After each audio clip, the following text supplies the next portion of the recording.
हरे कृष्णा, जय जगन्नाथ। भगवान जगन्नाथ जी की कृपा आप सब पर बनी रहे। भगवान जगन्नाथ जी के बहुत ही परम प्रिय भक्त हुए हैं श्रीला जयदेव गोस्वामी।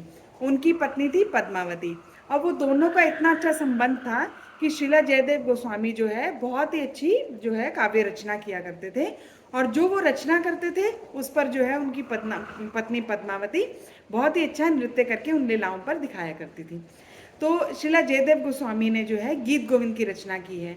अब वो जब वो रचना करते थे गीत गोविंद की, तो उन लीलाओं को, भगवान की लीलाओं को, भगवान श्री कृष्ण की लीला को वो पहले दर्शन करते थे, जैसे कि वो देख रहे हैं उन लीलाओं को, और उसके बाद वो उनको लिखते थे। और पद्मावती फिर उन पर जो है, कई बार पद्मावती लिखती थी और वो उनको नृत्य करके भी उनके ऊपर दिखाया करती थी। इतना अच्छा संबंध था उनका। और भगवान जगन्नाथ जी को, हमारे जगन्नाथ जी को गीत गोविंद इतना प्रिय है कि वो रात में जब शयन करते हैं तो वो उसको सुनकर फिर शयन करते हैं। और जो उनको रात में जो रेशम की चादर जो ओढ़ाई जाती है भगवान को, उस पर भी गीत गोविंद जो है पूरा लिखा हुआ है। उसको भगवान जगन्नाथ जी सुनकर फिर शयन करते हैं और उसको ओढ़कर शयन करते हैं चादर को।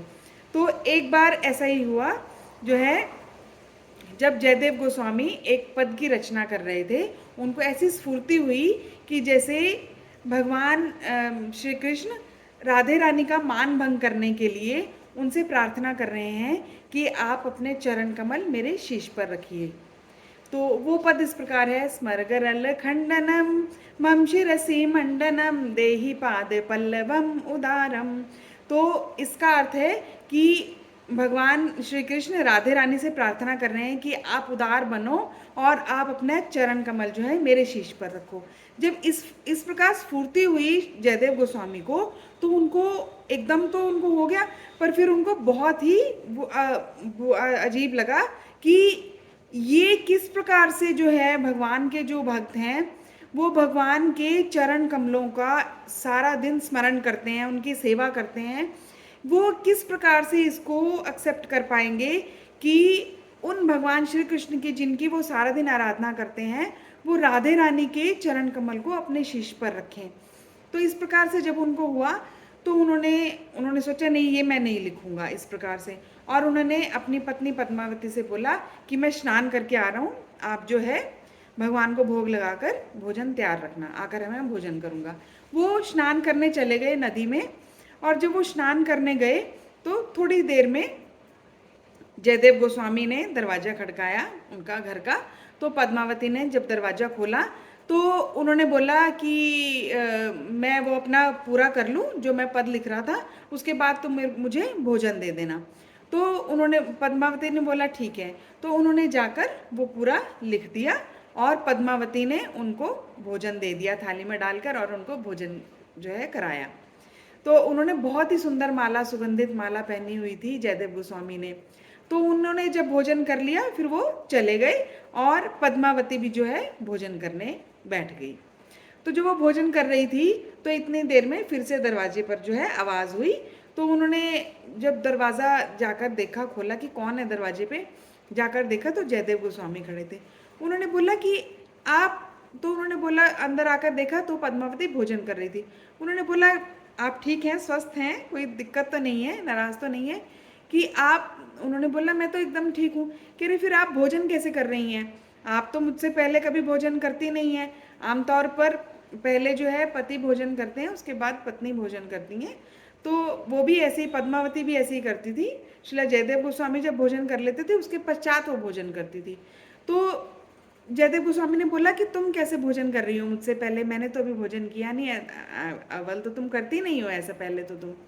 तो उन्होंने बोला अरे ऐसा कैसे हो सकता है, अभी तो आप आए थे और आपने खुद तो भोजन किया, और उसके बाद ही मैं तो भोजन कर रही हूँ, मैं कब ऐसे पहले आपसे भोजन करती हूँ। तो श्री जयदेव गोस्वामी ने बोला मैं कब आया था, मैं तो अब आया हूँ। तो उन्होंने बोला तभी तो मैं सोच रही थी कि आप इतने जल्दी कैसे आ गए, और आप तब आए थे और आप अब आप बोल रहे हैं कि आपने भोजन नहीं किया है, ऐसा कैसे हो सकता है। तो उन्होंने बोला तुम विस्तार से बताओ।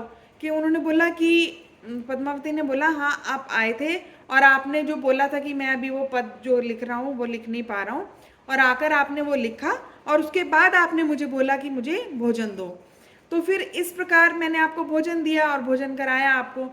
तो जयदेव गोस्वामी ने बोला कि कुछ ऐसे ऐसे थे। वो कह रहे हाँ, आपने माला इतनी सुगंधित पहनी हुई थी, पहले तो आज तक आपने कभी नहीं पहनी, वो भी आपने पहनी हुई थी, और ये देखो कुछ फूल भी यहाँ गिरे हुए हैं। तो उन्होंने बोला बताओ मैंने क्या लिखा था। तो उन्होंने जाकर देखा, तो जो पद वो सोच रहे थे वही स्मरगरल खंडनम मम शिरसी मंडनम देही पाद पल्लवम उदारम, जो उनको स्फूर्ति हुई थी वही पद एज इट इज वहां लिखा हुआ था।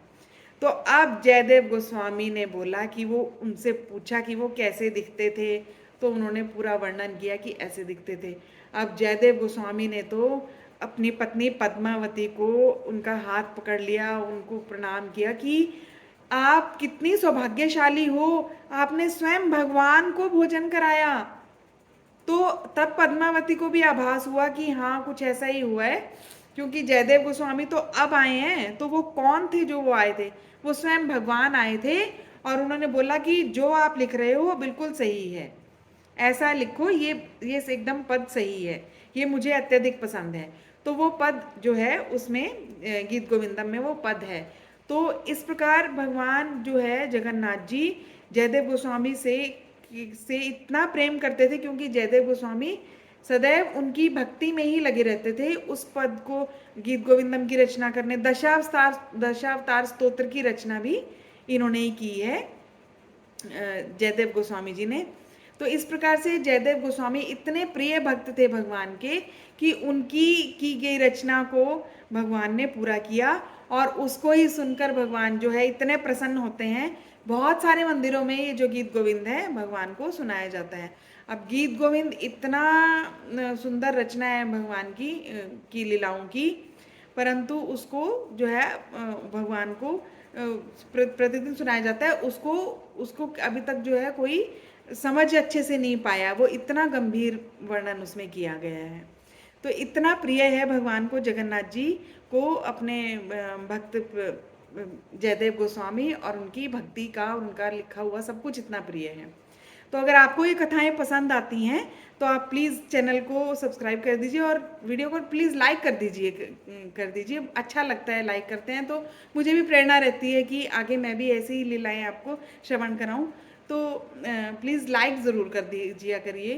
तो अगर आपको अच्छी लगे लीलाएं तो बच्चों को अवश्य सुनाएं, और अपने घर में आप इनको अवश्य सुने इन लीलाओं को, क्योंकि भगवान की लीला ये सुनने से, भगवान का लीलाओं का वर्णन सुनने से अधिक जो है कोई भी भगवान को प्रिय, कुछ भी अधिक प्रिय नहीं है। भगवान को अपनी लीलाओं का गुणगान जो कोई करता है उससे अधिक कुछ भी प्रिय नहीं है।